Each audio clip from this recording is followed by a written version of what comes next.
And do you, what are your hopes and fears for the future then? It seems we're, the Brexit outcome is settled, and notwithstanding your views on good or bad, or the population's views on good or bad, and indeed the bedding in of that new position.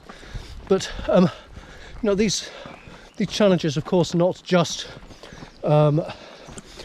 national or affecting Britain, but also international.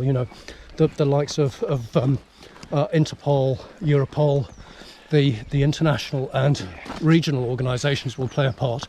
I'm imagining that you and your team interface quite regularly with them, and both opportunities there and risks, challenges associated. Where do you see that developing over the next few years? So the Crown Prosecution Service in this adjustment are key around our international forms of warranting, the Interpol, Europol, the criminal justice, Eurojust. Those things are more important than ever, because we don't want the petty ill feelings of politics to get in the way of bringing offenders to justice and preventing another traffic person or migrant death. And in the main, overwhelmingly, that's going as well as it could be. But it will be a challenge, and we're seeing it around the world. Remember, you see, if you go down towards Australia, there, the trafficking of people, the links to Vietnam, to Bali, to others. This is a global crime, second only to the drugs element of global criminality. And that's why, just a quick tip for you, that World-Class Policing Awards, all those agencies you mentioned have best practice. We will learn from the Czechs, we'll learn from the Romanians, we'll learn from the Aussies, the Kiwis.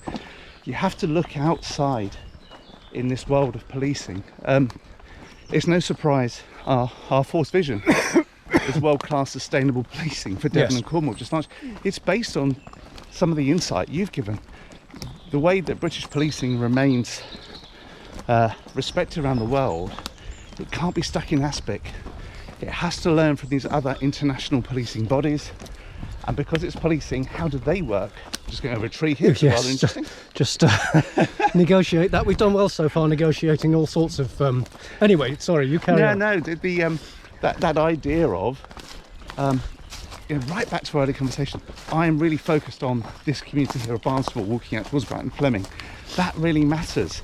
But it's as you draw out that eye and you start to look at the globe. In the main, serious and organised crime, not a big issue here. But we've had traffic people in Devon and Cornwall. We've had migrant workers come in or migrants trafficked into Newlyn Harbour down in Cornwall. We certainly have cocaine and heroin issues in Devon and Cornwall. This is not a rural idyll that's inured from or immune from organised crime. You have to look outside in policing, and perhaps in the last decade we haven't enough, in my view. A bit controversial. I feel policing in austerity got very, very insular, and understandably got a little bit too sorry for itself. And there were lots of other people suffering at that time, have suffered in COVID, and our job is to find the best in the world, to remain the best in the world.